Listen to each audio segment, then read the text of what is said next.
غادي نمشيو ناخدو اتصال من عند السيد حسن. هاد السيد اللي اتصل بيا البارح في برنامج حياة الليل وبكى، وكما قلت لكم انه منين تيبكيو الرجال عرفوا بان الهموم تعدات الجبال. سي حسن، مساء النور. مساء الخير اختي ساميه. لاباس عليك سي حسن؟ كي صبحتي؟ مزيان دابا اون فورم هو هذاك الحمد لله. الم... البارح خديت واحد الطاقه ايجابيه من عندك والحمد لله. الحمد لله، هذا هو المراد. هو انه دائما اذا كما قلت في بدايه الحلقه سي حسن، اللي كنت متبع معايا، انه الانسان ملي تيحكي وتيهضر تيخوي على قلبه تيرتاح. الحمد لله. وانت ارتحيتي؟ ارتحيت الحمد لله. ملي خديت ولات عندي واحد الطاقه مزيانه، اللهم لك الحمد. الحمد لله والشكر لله. الا ربما البارح ما كانش عندك الوقت الكافي انك تشارك معنا وتحكي لنا قصتك او تحكي لنا سرك وشنو وقع. سي حسن، اللي ما سمعوش البارح، سي حسن قال بانه نعس وفاق لقى مراتو كتخونو مع الباترون ديالو. سي حسن، انا بغيتك تعاود لي القصه من الاول. اختي ساميه، انا واحد الانسان كندير معلم ديال الزليج، يعني عندي الحرفه ديالي يعني صنايعي. صنايعي؟ قلت لك اختي ساميه انا صنايعي. مرحبا. وكنت رياضي يعني العاب القوى في 3000 في العروي، مدينه العروي، حاصله الدبلوم ديال العاب القوى 3000. يعني ما كان يعني رجل رياضي خدام بعرق كتافك، الحمد لله. خدام بعرق كتافي، يعني مزيان، ما كان كميمه والو، يعني الرياضه والدار والخدمه هذا الشيء اللي كنعرف. خديت هذه السيده يعني من طرف الوالدين، يعني ما كنعرفهاش، انا كنت في الناظور هما في السنيطره باش خلاوها ليا. يعني والديك اللي اختاروا لك هاد السيده هادي اخويا حسن، ياك؟ والديا اللي اختاروها. مهم. اختي ساميه تزوجت بها مده ديال 10 سنين. 10 10 سنين سنين. وانتم مزوجين؟ 10 سنين وحنا مزوجين، عندي منا جوج دراري، جوج اطفال. شحال في العمر ديالهم؟ واحد عنده 4 سنين ونص وواحد عنده 8 سنين. واحد 4 سنين ونص، واحد 8 سنين. هاد المده ديال 10 سنين وانتم مزوجين، الحياه الزوجيه كانت بيناتكم عاديه، ما كاين لا مشاكل لا والو؟ زوج وزوجه، الراجل كيمشي كيخدم على راساتو بخير، ما كاين حتى شي حاجه سي حسن؟ اختي، كانت ما بيناتنا والو 6 سنين، ولكن 4 سنين التاليه ايه؟ يعني السيده بدات كتقلب شويه ملي جينا للقنيطره. شنو بدات اللي شويه كتوقع واحد المشاكل، كتقول لي هز الساك وخرج بحالك، يعني فهمتي، بدا شويه السيده بدات المشاكل كتبدل شويه؟ بين ايوا. المهم انا ما كنتعود كنقول على وجه وليداتي عادي، يعني هذا الشيء راه عادي، المشاكل الزوجيه راه عادي، انا ما عارف والو. قاين عليها هكا هكا حتى دازت هاد العام هذا الثاني، شويه كثرت المشاكل، يعني لاحظت فيها لا في النعاس معايا ولا شي حاجه. المهم المتطلب ديالي ما كتاديهم ليش. يعني حقوقك الزوجيه ما كتاديهم ليش. كتمتنع؟ والمهم بقيت معاها هكا كنقول له المراه ربما تكون مريضه ولا شي حاجه، ولا ما عارفش، يعني واحد الانسان كيخدم كيجي للدار ما عارفش. بقيت معاها هكا هكا حتى لشهر 6 فيه تسعد، انا جاي عادي، كنت جاي للدار، يعني كنت انا كندوز البيرين، باغي ندوز البيرين، باغي نشري واحد السياره. نعم. هذاك الشخص اللي كنخدم عنده يعني متفقين عليا بحال داير واحد الدائره، عارفين اللي فين كنمشي وفين كنجي. هذا الباترون ديالك؟ الباترون ديالي. انا فيني خرجت قال لي في غادي يا حسن، قلت له انا غادي ندوز البيرمي، عارف اللي كندوز ساعه ساعه ونص البيرمي. انا قلت اللي غنمشي ندوز البيرمي، الماتش ديال المغرب وجنوب افريقيا بعد قريب يبدا، راه نمشي للدار نغسل تما نمشي نتفرج في القهوه. تمشي تفرج في الماتش تنسى بحالك بحال الناس؟ بحال الناس. لا، هزيت الموتور ديالي مشيت للدار ديريكت. السيده هما مطمئنين بانني راه ما راني كندوز البيرمي. يعني السيده مراتك كتقول صافي راه مشى يدوز البيرمي، ما غاديش يرجع للدار؟ تواصلوا مع بعضياتهم، تواصلات هي وياه؟ كيتواصلوا، تواصلوا مع بعضياتهم. انا مشيت للدار، دخلت كنطرف على حالتي، كنغسل هذاك الشيء ديال كنحيد هذاك الشيء ديال البنيه، راك عارف. الله يحسن العواني. كان كطرف حالتك؟ كنحط طرف حالتي حتى كنسمع التليفون كيصوني. ملي كنسمع التليفون كيصوني انا تفاجأت، قلت التليفون ديالها هنا كيصوني، هي مولفه ما كتهزو، ما كتخليش معاها، ديما معاها التليفون. وانا مشيت لقيته محطوط في الكوزينه، حتى كنجاوب التليفون كيقول لي الو حبيبه. وانا ملي طليت في النمره ديالو كنلقى جواد، انا ما بغيتش نهضر معاه، مكتوبه فرونسي جواد، ما هضرش، خليته حتى هو اللي يتكلم. كنقول كيفاش النمره ديالو عندي انا في التليفون. سمعتيه قال معاه حليتي الخط قال الو حبيبه. الحبيبه كنصوني لك وما كتجاوبش مالك. عرفتيه من صوته هو الباترون ديالك السي حسن ياك؟ عرفت حيت انا اصلا عندي النمره ديالو، حيت انا خدام معاه 8 سنين، النمره حافظه في عقلي. حافظ نمرته الباترون ديالك 8 سنين، حافظ النمره، عارف صوته. حافظ نمرته في عقلي. راه 8 سنين هذه راه كنستعمل بها، لا خصني شي حاجه السلعه ولا شي حاجه راه كنعيط له. بعد المره ما كتكون عندي المكالمه راه كنعيط لها من عند الناس. ايه ايوا هزيت. المهم عايرت واحد السبان يعني لا اخلاقي، عطيته قطع عليا التليفون ولا اتصل بيا في النمره ديالي. اش قال لك؟ قال لي لا ما تديش عليا هذا، راه ما فهمتي غلط، ما فهمتي غلط. قلت له المهم ما نتفاهموش، لا جيتي راه طرا شي حاجه. انا المهم لا جيتي. هزيت التليفون ديالي وخرجت خرجه وحده من الدار. المشي اللي مشيت عند الجندار، مشيت مع ديك 9:30 ديال الليل. يعني ملي مشيت ما بغاش يديروا لي الشكايه. قال لك الشكايه خصها تكون في الصباح ودير لي هذاك الشيء في سيديات. خص يكون عندك ادله. عندي الادله. هذاك الشيء راه ملي لقيت هذاك الشيء لي زوديو في الواتساب هذاك الشيء قال لك خصك دير لي هذا الشيء في شنو سيديات. سمعتي في هاد الاوديوات السي حسن؟ شنو كيقولوا بيناتهم؟ شنو كيتعاودوا بيناتهم؟ يعني كيتعاودوا على الحب والغرام. حبيبه فينك انت، توحشتك، خاصك تجي عندي. المهم هذاك الطريقه ديالها، ما انا توحشتك كذا، وريني تصاورك، كتصيفط له التصاور. كتصيفط ليه التصاور ديالها؟ تصيفط له التصاور ديالها. الحبيبه ديالي يعني معانا ساكن في سي الطيبي، ساكن في سي الطيبي، وهو ساكن في القصبه. اصلا هو ساكن حدا دارهم سيكتور واحد. ايوا منين كتهضر معاه المهم اوديوات عندي عندك. المهم شي كلام اباحي لا ارادي بعدا كاين ما داك الشيء، ما داكشي بيناتهم قلة الحياه وخلاص.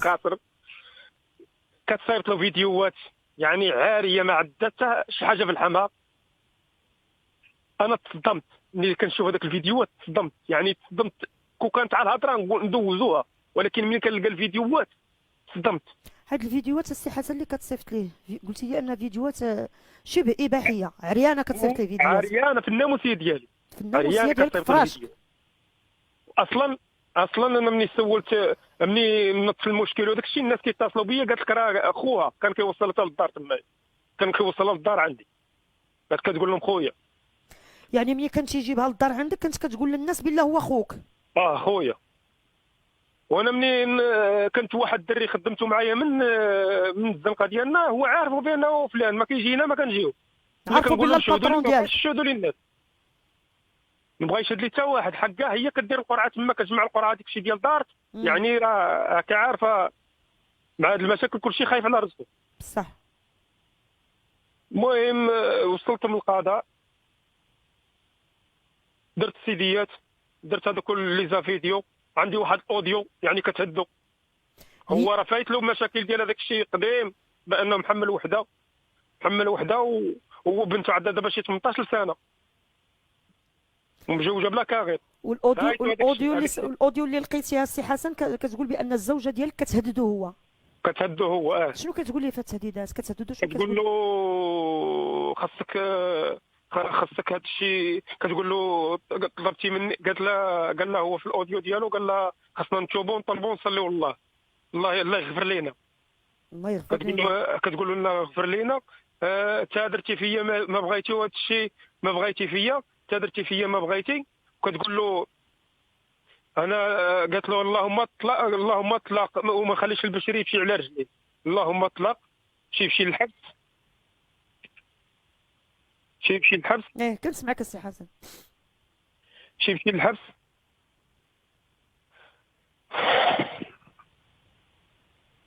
هادشي اللي في الاوديو. يمشي للحبس، يمشي يطلق. الو، كنسمعك السي حسن، انا كنسمعك. يعني اختي هذه ما راعت لها الولاد، جوج دراري كتدخلوا عندي للدار. واخا السي حسن انا بغيت نسولك، ملي شفتي هادشي ومنين اكتشفتي هادشي علاش ما واجهتيهاش؟ واجهتها حيت هضرتي معايا البارح. اييه، غير قلت لك زعما واش ما خديتيش شي رد فعل هو انك تواجهها؟ قلتي لي انايا غير شفت داك الشيء خويت الدار ومشيت سمعت في كل شيء، قلتي لي تخرج عفيان وما مشيت نيشان عند الجندارم. هضرت معاه هو، هضرت معاه هو قال لي سلفتها 2 مليون. هو سلف مراتك 2 مليون؟ ندير معاه هكا، بقيت ندير معاه هكا، هو على حسب هضرته. ومني هضرت معها هي كتقول لي هذاك الشيء انت اللي جبتي. كتقول لك انت اللي جبتيه ليا. نعتذر على هذه الكلمه هذه، يعني تقول لك انت اللي جبتيه ليا، وانت كيفاش تجبتيه ليها؟ علاش غتجي تقول لك انت اللي جبتيه ليا؟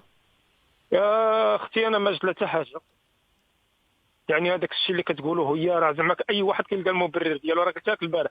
صح. اي واحد كيلقى المبرر ديالو باش ياخذ العذر ديالو. واش انا نجيب المراه؟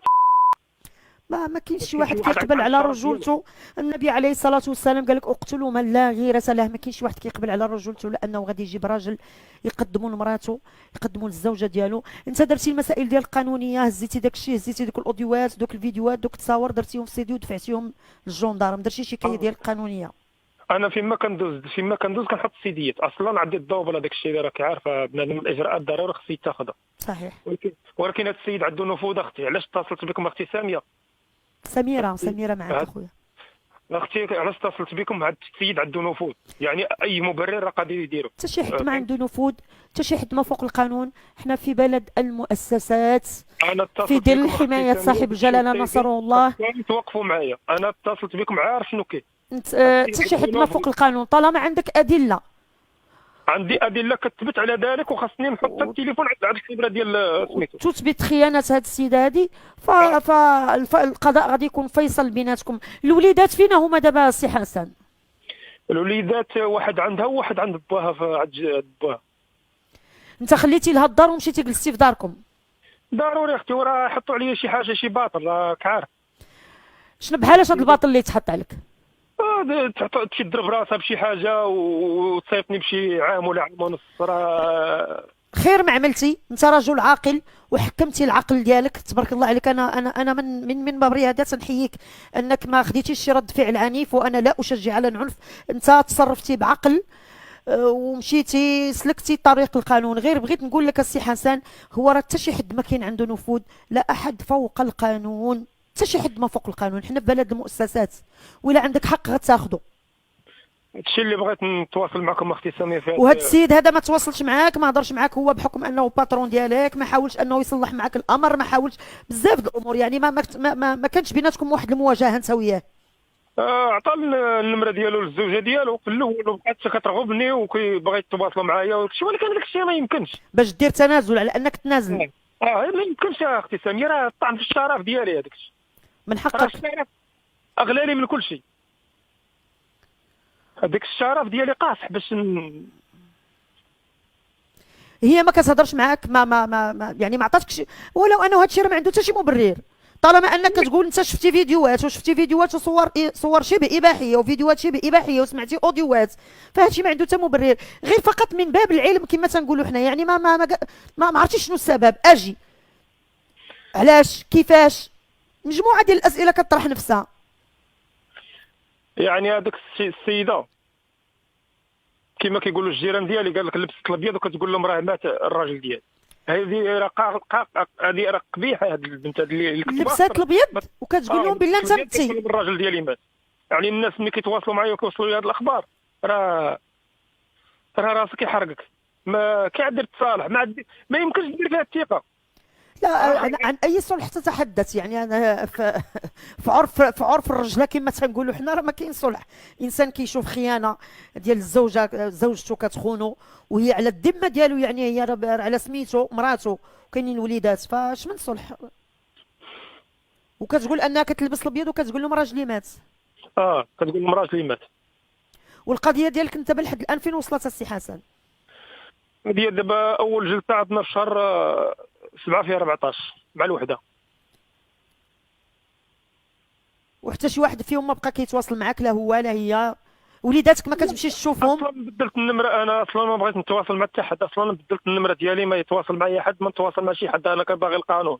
انا ما خرجت من داري وخربت هذاك الشيء، تخربت لي داري وتخربت لي الحياه المستقبل ديال ولادي. يعني واحد الحلم كنت غادي به تخرب.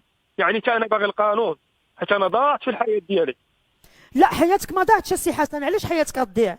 واختي انت رجل. انا فقط طالما انت كتشوف، خليني تصنت لي نقول لك واحد الكلام. انت كتشوف انك ما كنتيش مقصر من حقك في جهتها. انا ما كنتش مقصر من حقي من جهتها. السيده كنت معيشه كالاميره، يعني معايشه، يعني ما نقدرش نقول لك انا كنقلع من اللحمه ونعطيها. ولو انني كنشوف بان الخيانه ما عندها حتى شي مبرر. هاد السيد هذا لما بقيتيش مرتاحه معاه، ان ابغض الحلال عند الله الطلاق. طلاق كاين طلاق. السيد ما بقيتش مرتاحه معاه، غنطلق منه، غنمشي نعيش حياتي ديك الساعه صاحبي ولا تزوجي ولا ديري اللي بغيتي، فانت حره، ما عليك ملامه كما تنقولوا. حتى لو كان هاد السيد انا وهذا كلام ماشي موجه غير لهاد السيده هذه، كل زوجه تفكر بهذا المنطق هذا. ما بقيتيش مرتاحه مع راجلك، ما موفرش لك احتياجاتك الخاصه، ما قادش عليك، ما كيصرفش عليك، راه ربي حل الطلاق. ما نمشيش نطعن في الشرف وفي الرجوله، لان الامور قد تصل الى ما لا يحمد عقباه. الحمد لله هذا الرجل هذا حكم عقله وربي نعم عليه بعقل وخلى لها الدار ومشى التجا لطريق القانون، والقانون اكيد القضاء غادي ينصفك وغادي ياخذ لك حقك، لانه ما ضاع حق وراءه مطالب. والوليدات هو اللي كيبقاو ضحيه. هادو وليداتك ما كتوحشهمش؟ ما كتمشيش تشوفهم؟ اختي ما نقدرش نشوفهم، يعني علاش واحد ما الناس تقدرش راه واحد تشوفهم؟ النموذج عقلاني عندهم شكل، يعني الا مشيتي لتما راه كتعايرني امها كتقول لي الكلب. علاش غتعايرك امها وتقول لك الكلب؟ الكلب مسكين غمض لهم، الكلب اوفى من البشر. الكلب ولينا كنعايروا الناس كنعتوهم بالكلب في حين اننا كنشوفوا الكلاب اوفى من بعض البشر الا من رحم ربي. علاش امها غتعايرك وتقول لك الكلب؟ انت ولادك هادوك وانت اللي حصلتي الخيانه، خصك تشوف ولادك من حقك. اختي ما نعن عليا ولادي، ما نعن عليا كل شيء، كتقول لي سير دير لاضيين لولادك تعرفهم بعدا كاين ولاد. هذه الام ديالها، يعني الام ديالها كتدين بنتها بنفسها. كتقول لي سير دير لاضيين باش تعرفهم ولادك بعدا، كي درتي هذا الشيء دير لاضيين. انا ملي صيفط لهم لي زا فيديو هذاك الشيء كانوا يرغبوني في الاول، يعني اليومين الاولى كتقول لي رجع ولدي لولادك، راه القطوط شطحوهم، راه هادشي عاكدوب. ملي صيفط الفيديو لقات هذاك الشيء حقيق، قالت لك البنت راه ما كانتش كتشاورنا، عندك الصحه حاسه، خصك ترجع خصك دير معنا عند ولادك وكذا. قلت لها انا ما يمكنش نرجع، هادشي اللي شفتو انا راه ما يمكنش نرجع. وفي الاخر ولات كتقول لك خصك تمشي دير لاضيان وتشوف هذوك واش وليداتك ولا لا.